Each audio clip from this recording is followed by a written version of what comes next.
Le cerveau est l'un des organes les plus complexes du corps, et les neuroscientifiques ont donc souvent besoin d'un système simplifié pour effectuer des manipulations expérimentales et des observations. La culture cellulaire est un procédé qui permet d'accéder facilement aux neurones vivants. En général, la culture cellulaire implique leur croissance dans une solution spéciale appelée milieu de culture, dans un environnement stérile et contrôlable, habituellement un incubateur chauffé. Une culture primaire est produite à partir de tissus disséqués d'un organisme. Différents types de cultures primaires neuronales peuvent être obtenus à partir d'une variété d'organismes, d'étapes du développement et de tissus du système nerveux. Cette vidéo comporte une introduction aux méthodes de production de cultures primaires de neurones, ainsi que quelques expériences qui utilisent habituellement ces cellules. De nombreux modèles animaux, importants pour la recherche en neurosciences, peuvent être utilisés pour préparer des cultures primaires de neurones.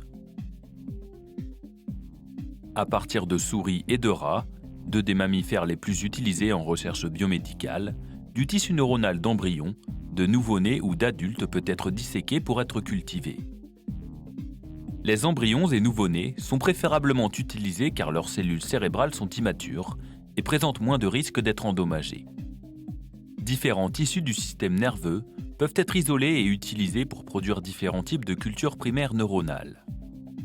Par exemple, on peut disséquer des endroits spécifiques du cerveau, comme le cervelet, le cortex et l'hippocampe.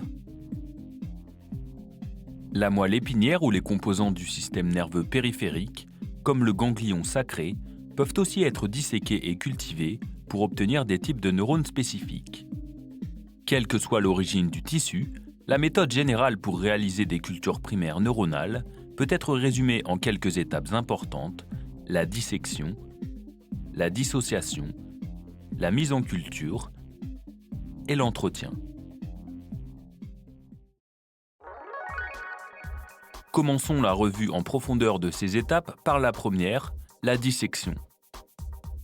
En préparant les étapes de dissection et de culture, la stérilité est indispensable pour éviter la contamination des cultures. Les outils doivent être stérilisés à l'alcool et une hotte à flux laminaire est souvent utilisée pour enlever les contaminants présents dans l'air. Pour cultiver des neurones de rongeurs, le tissu doit provenir d'un animal récemment euthanasié, maintenu dans une solution tampon saline froide. En utilisant un microscope de dissection, de petits endroits du tissu, comme l'hippocampe, peuvent être isolés avec précaution pour un traitement ultérieur. Ensuite, il est nécessaire de réduire l'échantillon à ses composants cellulaires en utilisant un processus appelé dissociation. Le tissu disséqué est d'abord émincé au moyen d'un scalpel ou de ciseaux. Les morceaux de tissu obtenus sont transférés dans un nouveau contenant.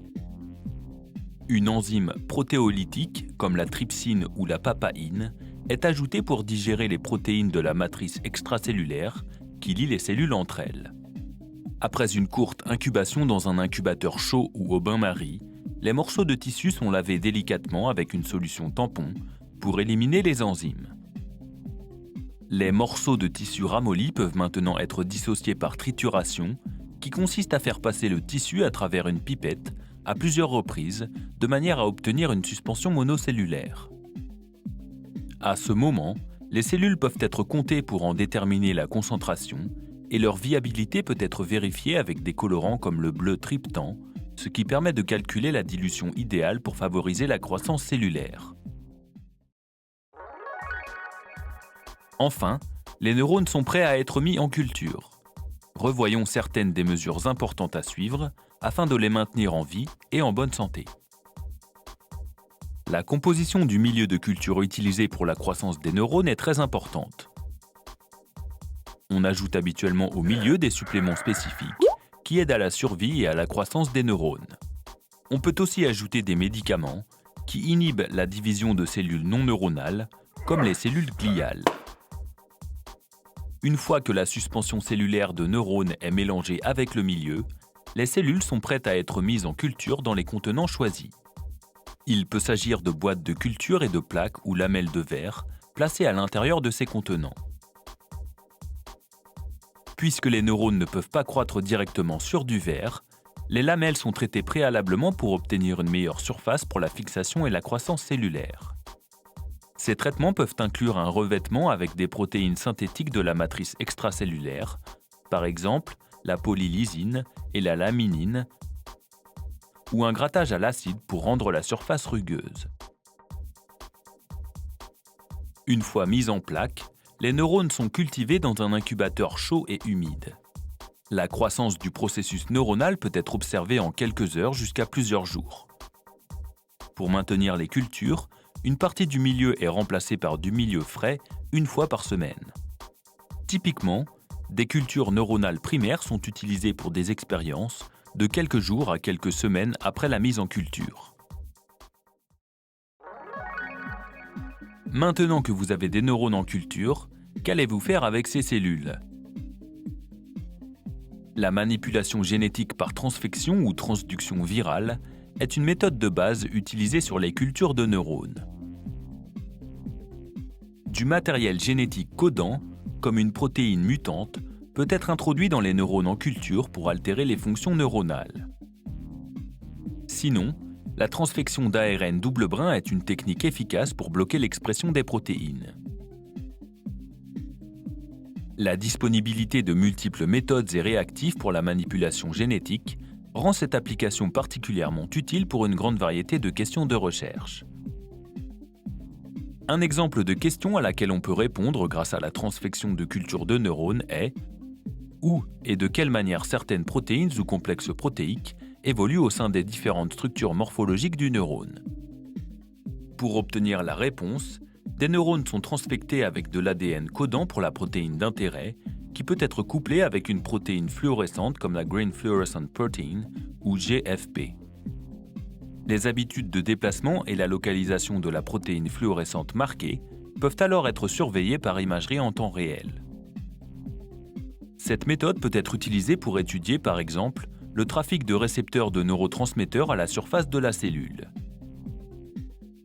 Les cultures primaires de neurones sont aussi très utiles pour les études d'électrophysiologie, dans lesquelles l'activité électrique de cellules uniques peut être mesurée à l'aide de microélectrodes. La monocouche de neurones en culture signifie que les cellules sont faciles à cibler et des manipulations comme des traitements pharmacologiques sont effectuées rapidement et de manière uniforme. Par exemple, l'effet d'un échantillon test sur l'activité d'un neurone peut être mesuré par la technique de patch clamp dans des neurones en culture. Vous venez de regarder l'introduction de Jove aux cultures primaires de neurones. Dans cette vidéo, nous avons présenté la façon dont ces cultures sont préparées et le type d'expérience dans lequel elles sont communément utilisées. Les cultures primaires de neurones peuvent être générées à partir d'une grande variété de sources tissulaires, selon une méthodologie comprenant dissection, dissociation dans une suspension cellulaire et croissance sur un milieu de culture en incubateur. Merci de nous avoir regardés.